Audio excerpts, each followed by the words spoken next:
మాజీ ఎమ్మెల్యే బోండా ఉమా కులాల మధ్య విద్వేషాలు సృష్టిస్తున్నారని వైసీపీ సెంట్రల్ అభ్యర్థి వెల్లంపల్లి శ్రీనివాస్ ఆరోపించారు. ఎన్ని కుతంత్రాలు చేసినా ఆర్యవైశ్యులు జగన్ వెంటే ఉన్నారని వెల్లడించారు. సీఎం జగన్ కుల మతాలకు అతీతంగా పాలన అందిస్తున్నారని పునరుద్ఘాటించారు.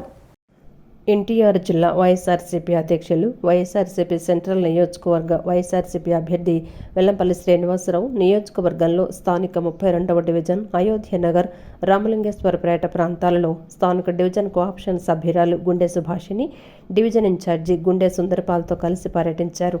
ప్రతి ఇంటికి వెళ్లి సీఎం జగన్ హయాంలో చేకూర్చిన లబ్ధిని వివరిస్తూ కరపత్రం అందజేసి ప్రజలతో మాట్లాడుతూ ఓట్లను అభ్యర్థించారు. ఈ సందర్భంగా వెల్లంపల్లి మాట్లాడుతూ డివిజన్ పర్యటనలో భాగంగా 32వ డివిజన్లో పర్యటించడం జరిగిందన్నారు. టీడీపీ మాజీ ఎమ్మెల్యే బోండా 32వ డివిజన్ను అభివృద్ధి చేసిన దాఖలాలు లేవన్నారు. బోండా ఉమాకు ప్రజల నుండి మద్దతు లేదని, ఉమాకు చిత్తశుద్ధి లేదని విమర్శించారు. రాష్ట్రంలో ఆర్యవైశ్యులంతా సీఎం జగన్ వెంటే ఉన్నారన్నారు. బోండా ఉమా కులమతాల మధ్య విద్వేషాలు రెచ్చగొడుతున్నాడని మండిపడ్డారు. సీఎం జగన్ కులమతాలకు అతీతంగా పాలన అందిస్తున్నారన్నారు. బోండా ఉమా పెయిడ్ ఆర్టిస్టులతో మాట్లాడించినంత మాత్రాన ఏమీ జరిగిపోదన్నారు.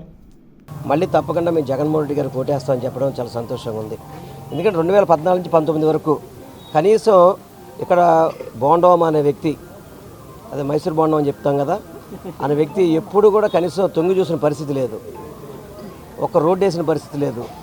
ఈరోజు ఏ ముఖం పెట్టుకొని ఓటు అడుగుతారు? నేను ఒకటి చెప్తున్నా, ఓటే సరిగ్గా అడగలేని వాడికి ఓటు ఎందుకు వెయ్యాలి?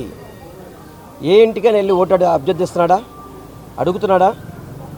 ప్రజలను ఓటు అడగనోడు రేపు ఇంటికి వచ్చి పనిచేస్తాడని చెప్పని మాకు నమ్మకం లేదు అని చెప్పని కూడా ప్రజలు చెప్తున్నారు.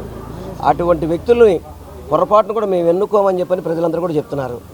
ఏదో రోడ్లో 2-3 సందులో ఒక అరగంట, గంట, పావుగంట తిరిగి వెళ్ళిపోవడం కాదు. ఏదో మీటింగ్స్ అని చెప్పి మీటింగ్స్ పెట్టి వెళ్ళడమే తప్ప అతనికి చిత్తశుద్ధి లేదు. తప్పకుండా ఈ నియోజకవర్గంలో మంచి మెజార్టీతో మిమ్మల్ని గెలిపిస్తామని ప్రజలందరూ చెప్తుంటే చాలా సంతోషంగా ఉందని తెలియపరచుకుంటే ఇక్కడ ఇచ్చేసిన అందరికీ కూడా పేరు పేరున నా నమస్కారాలు తెలియపరచుకుంటాను. ఈరోజు మీరు ఎలా ఉన్నా సరే డోర్ టు డోర్ వస్తున్నారు, ప్రతి ఒక్క సమస్య తెలుసుకుంటున్నారు.